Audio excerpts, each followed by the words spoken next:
kenapa Amerika Serikat mengeluarkan peringatan dini tsunami. Mhm. Nah, mungkin kita sekarang akan langsung ngobrol-ngobrol dengan koordinator fungsi penerangan sosial budaya KBRI di Tokyo Yes. sana. Kebetulan sudah bergabung bersama kita di sini. Terima kasih banyak kepada Bapak Muhammad Al-Aula yang sudah bergabung secara Zoom ya. Selamat pagi Pak Al-Aula. Pagi Pak Aula. Selamat siang di Jepang. Oh iya bener. Selamat siang. Mohon izin Pak Aula. Pak Aula, bagaimana kabarnya siang hari ini Pak? Alhamdulillah baik, sehat.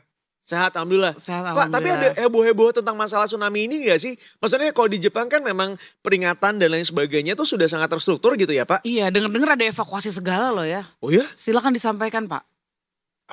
Betul, terima kasih Mbak Andari sama Mas Aryo ya. Sekaligus juga menyampaikan pada rekan-rekan semua bahwa memang betul sebagaimana yang sudah mungkin diikuti di berbagai kanal berita bahwa terjadi gempa bumi, kemudian dengan potensi tsunami, termasuk juga kemungkinan berimbas ke wilayah di Jepang. Gempa buminya di wilayah Rusia. Sampai dengan saat ini memang telah dilakukan advisory dari pihak pemerintah Jepang bahwa tsunami akan terjadi dari Hokkaido sampai di daerah Wakayama. Di beberapa daerah memang telah dilaporkan terjadi tsunami dalam skala yang bervariasi. Kita melakukan dalam konteks ini, KBRI melakukan berbagai macam langkah komunikasi dengan baik dengan pihak pemerintah Jepang maupun juga dengan pihak dengan simpul-simpul masyarakat Indonesia yang ada di Jepang. Nah, hasilnya adalah bahwa memang sampai dengan saat ini beberapa tempat telah melakukan evakuasi dalam konteks untuk menghindari situasi yang tidak aman, kemudian pergi ke beberapa tempat yang telah disediakan oleh pihak pemerintah Jepang untuk melakukan proses evakuasi. Namun kami juga bisa sampaikan di sini bahwa dari pengamatan yang kami lakukan dan juga komunikasi dengan beberapa pihak bahwa kondisi saat ini insya Allah sementara aman dan terkendali dalam konteks bahwa pemerintah telah secara berkala memang selalu memberikan imbauan kewaspadaan terkait dengan berbagai macam potensi bencana alam baik itu gempa maupun tsunami yang ada di Jepang.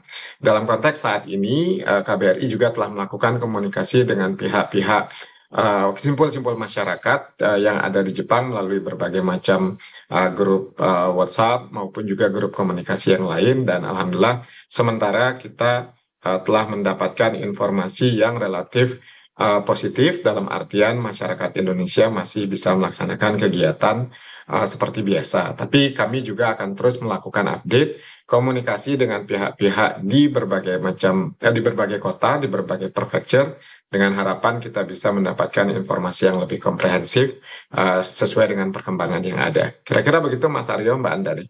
Oke. Paula mohon izin, aku penasaran juga apakah kemudian dari wilayah-wilayah yang disebutkan tadi oleh Pak Aula begitu, adakah warga negara Indonesia yang berada di wilayah tersebut, dan apabila memang iya, apakah kemudian terdampak perlu untuk diungsikan, dan dievakuasinya itu kemana sih Pak, kalau boleh tahu? Mohon izin.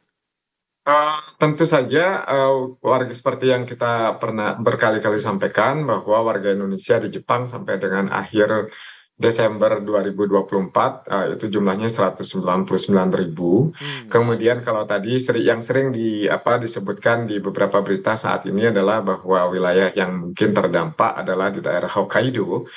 Di Hokkaido sendiri ada sekitar 7.000 warga Indonesia yang bermukim di sana. Kemudian kalau di kota Sapporo, salah satu kota terbesar di Hokkaido, itu ada sekitar 1.700 warga Indonesia yang bekerja di sana. Nah, kalau dalam konteks proses evakuasi, tadi Mas Aryo juga sudah sampaikan bahwa Jepang salah satu negara dengan proses mitigasi bencana yang sudah sangat matang. Semuanya sudah terkontrol dengan baik, dalam artian terstruktur dengan baik.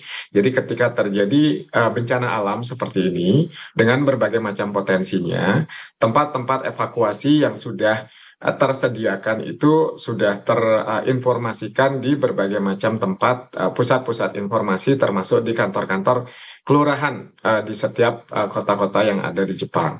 Artinya nanti kalau misalnya ada proses evakuasi, informasinya akan masing-masing kota akan berbeda, tapi yang paling sering menjadi tempat proses evakuasi adalah misalnya adalah sekolah-sekolah. Nah, kebetulan kalau di saat ini adalah waktu libur sekolah untuk masyarakat Jepang, untuk siswa-siswa Jepang. Jadi secara teknis sekolah-sekolah yang ada di Jepang itu tersedia untuk menjadi tempat evakuasi, menjadi salah satu tempat evakuasi tentunya. Selain itu juga akan ada banyak tempat semacam balai-balai warga yang juga selalu sudah dilengkapi dengan berbagai macam dapur umumnya, sehingga kemudian untuk kebutuhan proses evakuasi secara prinsip, secara norma itu sudah tersedia dengan baik. Demikian Mas Aryo, Mbak Andari. Oke, ini terakhir nih ya Pak Aula ya. Kalau ada WNI yang membutuhkan bantuan gitu, ini bisa hubunginnya kemana? Mungkin bisa di-highlight nih, mungkin ada nomor WhatsApp tertentu gitu, atau mungkin ada website atau akun sosmed misalnya. Mbak Andari boleh segera follow akun Instagram KBRI Tokyo, langsung saja ditulis KBRI Tokyo, maupun juga akun Konsulat Jenderal KBRI, Konsulat Jenderal Indonesia di Osaka, itu Indonesia in Osaka. Baru saja sekitar 1:30 atau 1 jam yang lalu kami keluarkan rilis lengkap dengan beberapa informasi plus yang tadi Mbak Andari sampaikan, tanyakan, yaitu nomor-nomor darurat yang bisa dihubungi terkait dengan kondisi yang saat ini sedang dialami oleh beberapa bagian dari masyarakat Jepang, termasuk juga masyarakat Indonesia yang ada di negeri Sakura saat ini. Wah, best banget. Gak cuma mitigasinya yang cepat gitu ya, bahkan sekarang penanganan dari pihak KBRI Tokyo-nya juga cepat sekali. Betul. Pak Aula, terima kasih banyak Pak Aula sudah mau bergabung bersama kami kembali ya. Setelah sekian lama akhirnya kembali lagi di kami.